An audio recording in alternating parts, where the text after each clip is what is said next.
आप सभी को नमस्ते। आज हम दो चमत्कार सुनेंगे।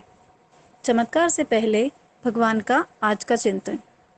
भगवान कहते हैं, डर किसी परिस्थिति में नहीं होता, डर आपके अंदर होता है जो अलग अलग रूप में प्रकट होता है। आज का चमत्कार। भुवनेश्वर उड़ीसा से मैं प्रमोदिनी बेहरा हूँ। मेरी शादी कुछ ऐसी परिस्थितियों में हुई कि मेरे मैके से मेरा रिश्ता खत्म ही हो गया।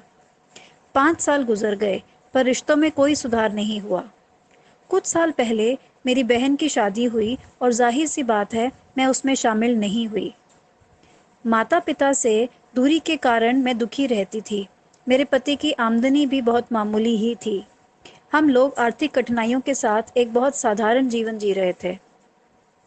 2019 में मैंने नवग्रह हवन में भाग लिया और माता पिता से रिश्तों के सुधार में प्रार्थना की। मैंने आर्थिक उन्नति के लिए भी प्रार्थना की। हवन के बाद हम पर दिव्य अनुग्रह की वर्षा हुई। मेरे माता पिता, बहन और बहनोई के साथ मेरे रिश्ते बिल्कुल ठीक हो गए। मेरे पति की आमदनी में भी वृद्धि हुई। हम अब एक खुश, शांतिपूर्ण और आराम का जीवन बिता रहे हैं। हमारी सारी प्रार्थनाओं को पूरा करने के लिए ग्रहाधिपति श्री अम्मा भगवान को असीम आभार।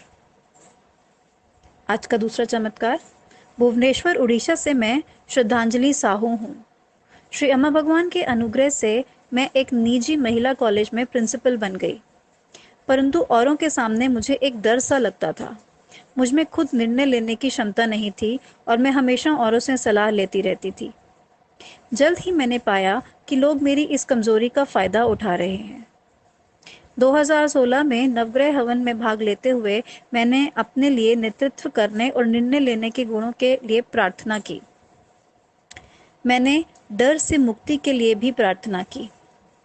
हवन के पश्चात मैं किसी भी विपरीत परिस्थिति का डट कर मुकाबला कर पाई और स्वयं निर्णय लेने में भी सक्षम हो गई।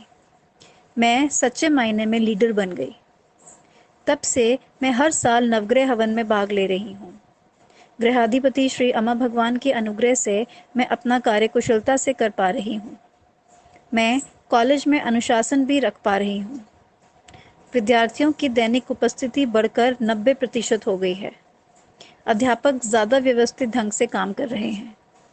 वो सब आधिकारिक कार्य जो सालों से अपूर्ण पड़े थे, उनको मैंने पूरा कर दिया है। सरकार की मदद से नई बिल्डिंग तैयार हो गई है और पूरे कैंपस में वृक्षारोपण हुआ है।